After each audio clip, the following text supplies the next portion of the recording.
Bonjour à tous, c'est Inato et aujourd'hui je vais vous expliquer comment on fait une guerre sur Monster Legend. Parce que beaucoup de joueurs ne savent pas forcément c'est quoi le principe de la guerre, comment ça marche. Beaucoup de débutants sont niveau 16 et résultats, qui ne savent pas comment ça marche, ils ne vont pas forcément attaquer à la guerre puisqu'ils ne savent pas le principe. Alors quand vous faites une guerre, quand une team fait une guerre, vous recevez une notification comme quoi une guerre se lance. Et vous allez dans le bouclier en bas à gauche. Ça veut dire que vous êtes en train de faire une guerre. Donc nous, ça va presque commencer. C'est dans 6 minutes, on devra déjà combattre. Alors en fait, il faut 24 heures en tout. Un jour pour que la guerre commence. Mais dès que ça commence, vous recevez une notification. Des joueurs non éligibles, ce sont des joueurs... certains ne sont pas dans la guerre des fois car ils ne sont pas éligibles. Les joueurs non éligibles, ce sont des joueurs qui ont un temps. Sauf que moi, il y en a pas vraiment dans ma team, donc du coup, je peux pas vous en montrer. Mais genre, quand vous avez un compte à rebours en rouge, qui vous, avec un temps, avec des heures, avec des minutes, ça vous indique combien de temps vous pouvez pas faire une guerre. Et comment on devient un non éligible? Eh bien, on va, vous êtes dans une team et vous vous retrouvez dans une guerre avec cette team. Sauf que pour je ne sais quelle raison, vous quittez la team ou alors c'est la team. Et du coup, vous vous retrouvez non équilibre. Parce que pour la team, vous aurez été encore dans la guerre et voilà quoi. Alors, le principe de la guerre, ce qu'il faut faire au début, avant de se combattre, c'est comment? Ouais. Il faut nourrir ces monstres. Les trois éléments que vous voyez ici, gars. Nous, par exemple, ça veut dire légende, magie et métal, que vous voyez en haut, au milieu. Et moi, je possède ces monstres. Si des fois vous avez deux monstres ou un monstre et que vous vous demandez ce qui se passait, c'est parce que tout simplement il y a un monstre qui ne. Enfin, vous ne possédez pas de monstre qui convient à l'élément quoi. Aux trois éléments qui sont indiqués en haut. Les deux derniers par exemple, ça veut dire qu'ils n'ont pas. Qu'ils n'ont deux monstres qu'ils ont deux monstres qui n'ont pas les éléments nécessaires. Alors ici on peut voir les ennemis. Et en guerre, vous pouvez attaquer qui vous voulez. Vous avez Explorer qui va s'afficher. Et vous pouvez attaquer qui vous voulez. Donc voilà. Vous pouvez choisir genre 3 genre. Mais je vous conseille quand même un niveau qui vous convient parce que vous prenez plus fort que vous. Vous voulez faire un peu le crâneur en prenant plus fort que vous allez perdre à coup sûr. Le but c'est de ramener le plus de jetons possible à cette team. Et comment ramener des jetons? Il faut combattre. Par exemple, si je combats lui après et que je le bats genre à plat de couture, que je fais vraiment la pâtée et tout, et que mes trois monstres survivent, j'aurai trois jetons que je pourrai rapporter à la team. Par contre, si je perds, je ne rapporterai aucun jeton. Si je gagne, mais que seulement deux de mes monstres ont survécu, je ne rapporterai que deux jetons. Et si je gagne avec un seul monstre survivant, je ne rapporterai bien entendu qu'un seul jeton. C'est le même principe pour les ennemis. Lorsqu'un ennemi... Enfin, vous allez être attaqué des fois.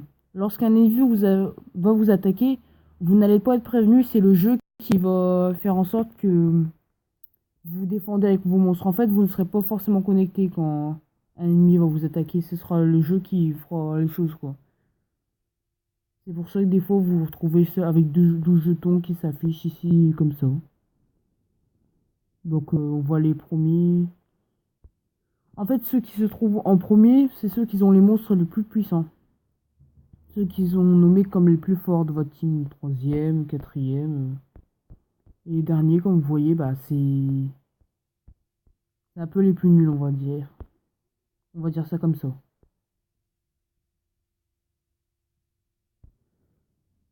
Mais voyez par rapport avec niveau... Regardez-moi par exemple, j'ai un level 85, level 60, level 34. Qu'est-ce que je vais choisir? euh, lui, je peux le combattre. Mais c'est juste qu'un conseil que je vous donne.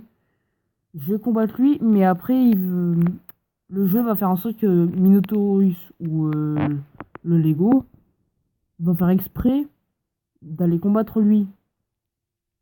Et comme forcément ils seront plus en level, ils vont le tuer. Et du coup, ben, je perdrai un monstre. Donc pour être sûr d'avoir le 3 jetons, il faut un peu attaquer plus faible.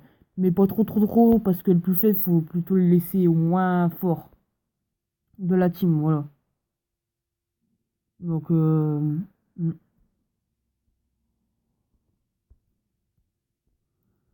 Après, bon, voilà.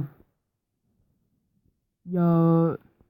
Enfin, des fois, vous pouvez tomber sur des joueurs qui ne sont pas G, bah, comme ça. Puis, nous, on va devoir combattre dans 47 secondes, donc je fais le compte à rebours. Donc, je me balade un peu sur le jeu tant que ça démarre.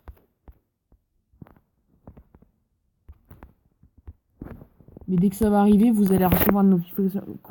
Même que vous êtes connecté ou non, vous allez recevoir enfin, une notification comme quoi vous devrez attaquer sur Monster. Sachant que par guerre, il faut attaquer 5 fois.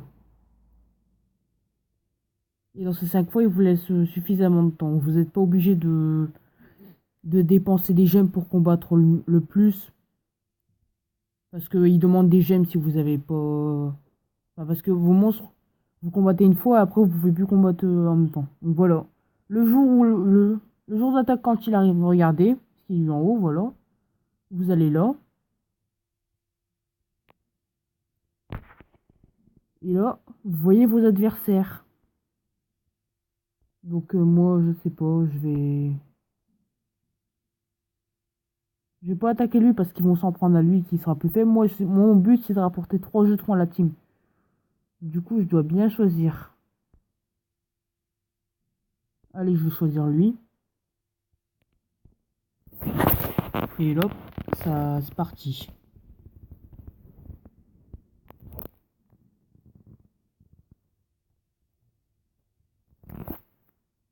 Donc, comme vous voyez, mes 3 monstres ont survécu. Et puis là, je rapporte 3 jetons à ma team.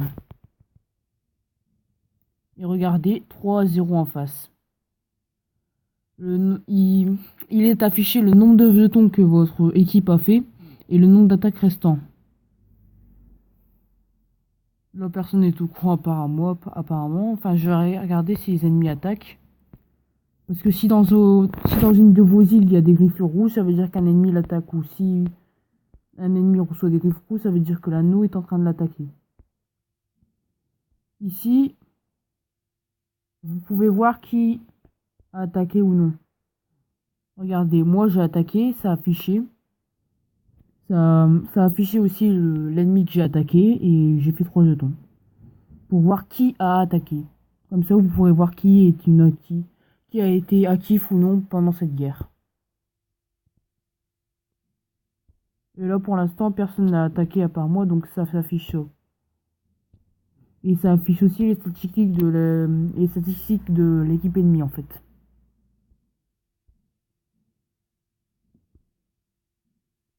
Mais s'il vous plaît, les jeunes, les débutants, soyez actifs, s'il vous plaît, pendant la guerre. Si vous voulez faire gagner votre team. Quand vous gagnez les guerres, plus vous gagnez la guerre, enfin, quand vous gagnez la guerre, la récompense sera grande. Mais quand vous la perdez, elle sera beaucoup moins importante, la récompense. C'est ça. Et des fois, si vous vous dites, genre si votre team est à 17 jetons et que l'autre team est à 58 jetons en face, c'est ce qui nous est arrivé. Ne vous dites pas, oh bah ça y est, on va perdre, c'est bon, ils vont nous combattre, ça sert plus à rien d'attaquer. Ne vous dites pas ça, attaquez. Essayez d'attaquer.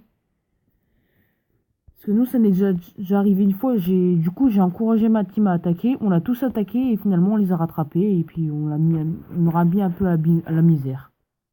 Je vais d'ailleurs vous montrer. Journal de guerre. Donc, comme vous voyez, c'était eux. C'était quand même chaud. C'était quand même serré, on peut dire. Mais finalement, on les a battus. Allez, à la prochaine pour une nouvelle vidéo. C'était Inato.